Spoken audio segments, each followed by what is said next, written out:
Welcome back. The land expropriation without compensation debate in the country has taken an international dimension, with American President Donald Trump telling the world through social media that he has instructed his Secretary of State Pompeo to investigate this and reports of the genocide of white farmers.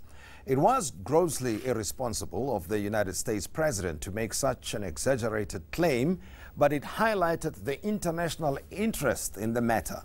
It speaks to the property rights section of our Constitution, which is central to our economy. The majority black population has historically been made tenants in the country of their birth for decades due to laws that limited their land ownership and economic rights.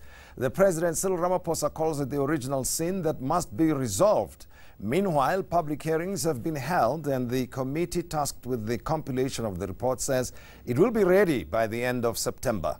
The issues are many and vexed, and the different stakeholders have different expectations. They also have fears. The President says the process must ensure stability, transformation, and stability. The Director for the Bureau of Economic Research at the University of Stellenbosch is Professor Johan Kirsten, and he has been commenting and proposing ideas on how to move beyond the fears and the politics. He joins us now on the program. Prof, it's a great privilege and a pleasure to be with us on the show.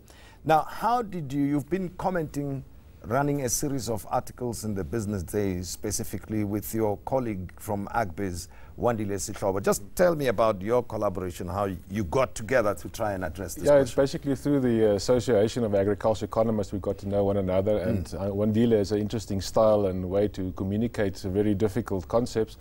And with my background in the land reform question since 1994, where I worked with the implementation and design of the land reform program, specifically related to farmland, we thought that it's maybe important to highlight some of the important dimensions of land reform and how can we actually excel it, and also refer back to some of the mistakes we've made over the years. Let's review then the performance of government when it comes to land reform way back to 1994 up to now, because the sense that people have is that not much has happened. I read a statistic somewhere that suggests over 60 billion rands has been spent on land restoration, but the results have been mixed and in the main not so positive. So it's mixed. Well, general conclusion is that land reform moved too slowly. The main points that we've made back in '94 was that it should be radical, quick and fast, so that we can get over it and actually restore the rights to the majority of the people.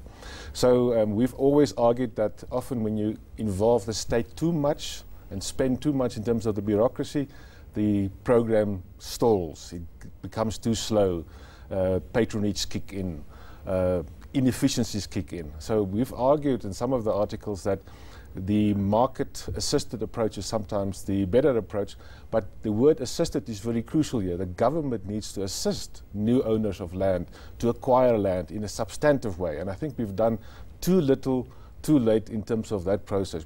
The subsidy element was too small, the support and aftercare was too limited, and the coordination was fragmented, and therefore the process of delivering, the process of actually establishing successful black farmers has been marginal. We've seen failing of projects, we've seen success stories, and some of these success stories were highlighted recently at the event in Limpopo at Bella Bella, where the black farmers came forward and shown how they've been mentored, how they've acquired land, and how they've done it out of their own will and their own processes, which actually talks to the point that we're trying to make, is that if you do it outside of the government systems, but with support of government systems, then you are probably going to do much better.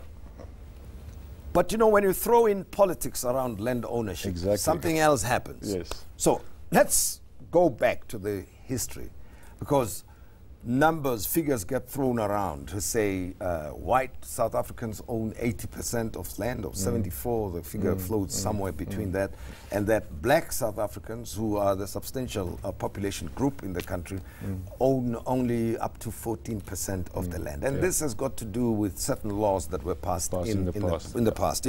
So now tell me about the history and patterns of land ownership in South Africa.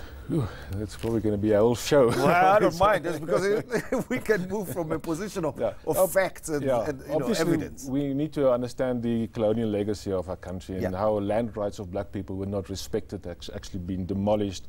The whole process of the 1913 land legislation that actually took ownership away, land was confiscated, all sorts of processes. So eventually, black people only owned 13% of the land, or had access to 13% of the land through the former Bantustans, which actually created this inequality. And then on top of that, they had never had the position to acquire land through the normal market processes. So therefore, the land reform process is a very important dimension of our restitution of our past legacies. Restitution, upgrading of land tenure, and also the redistribution component. So over the years, the land reform program has managed to change some of that, but not to the point that we are now can say that black people have access to land in an equal basis. So the inequality remains, but on the other hand, the state has acquired a lot of land that has not been transferred to black people. So that's where the politics. But do we know how much land the state owns? Yeah, it's according to the figures that the Department of Rural Development and Land Reform released in May, 2.2 million hectares of land has been procured by the state for land reform purposes, but has not been transferred. On top of that, they've transferred about 3.8 million hectares to black farmers and communities, and another 3 million hectares through the restitution process. So in all, we roughly say that about 11–12% of the land is now taken away from former white farmers. But I've heard the argument made that the state, in any event, owns certain pieces of land in addition to the normal land. For military bases and so on. Do we know how much of such land is the state? And that's a problem, that the state land order has not been completed effectively. So we still don't have a full picture, but the rough figures is 10 million hectares of state land added to the 2 million hectares that have already procured for land reform purposes. So the state roughly owns about 14 to 15 million hectares of the total land surface of South Africa of 122 million hectares. Okay. So that gives you sort of a sense that there is land in the hands of the state that can actually deal with immediate land hunger very quickly. So I want to go to the question of the Constitution, because the Constitution guarantees property rights, the Section 25 that's spoken about a lot, which matters a great deal to investors and private business generally. So, but the sentiment currently is that that must be done away with or be reviewed, or be because amended, because it is blamed for the slowdown of land restitution as well as access to land for those who were previously denied access. Many of the commentators in my camp disagree with that notion and say that the Constitution is actually the enabler. It's the way that we've implemented the process of reform and retribution over the years that actually caused the problem. The Constitution is very clear that the state must execute land reform. It can expropriate under certain conditions, and so the element of the Constitution that is in question is the just and equitable compensation dimension, and the motion to amend the Constitution is, can just and equitable be zero?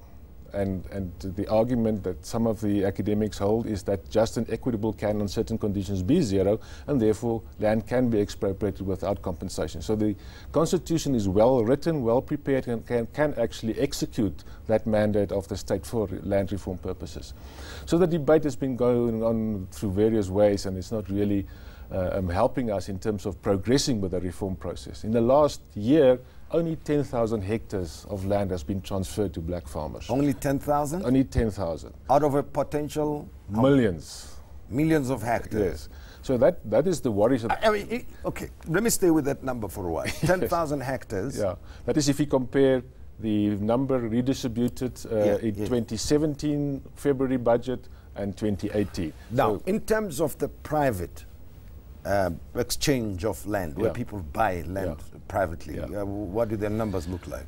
The numbers that we get is anything between 1 million and 1.8 million to 2 million hectares of land that black people acquired privately without assistance by the state. Where you came to me. Where the state was involved was only 10,000 hectares. Yeah, but that's only in a year. 1.8 million is over the 20-year period. Okay. But over the 20-year period, the state has transferred 3.8 million. Okay. So the private transactions, but it is obviously the elite that can afford to purchase, that can go their own way without assistance by the state. which then compromises some of the arguments that land reform should be there to alleviate poverty, to make people, give people the ability to acquire new jobs and new ability to be an entrepreneur. But the elite can obviously acquire land given the money they have. You explained what the real story is with the Section 25 of the Constitution and what the debate should be about. But why is it difficult for prominent players, individuals who are directing the public to articulate exactly what, you know, how the ordinary members of our society should understand that Section 25? It's a good question, you know, and I for myself has been frustrated with the debate because the wrong questions are being asked.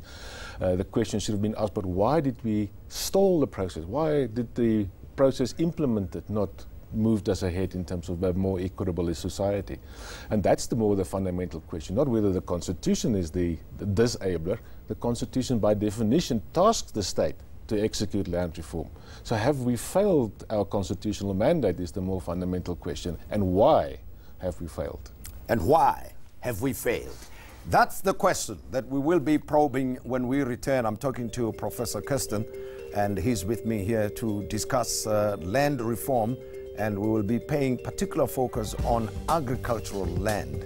Don't forget to share your thoughts on Twitter, #TheMudisa Network.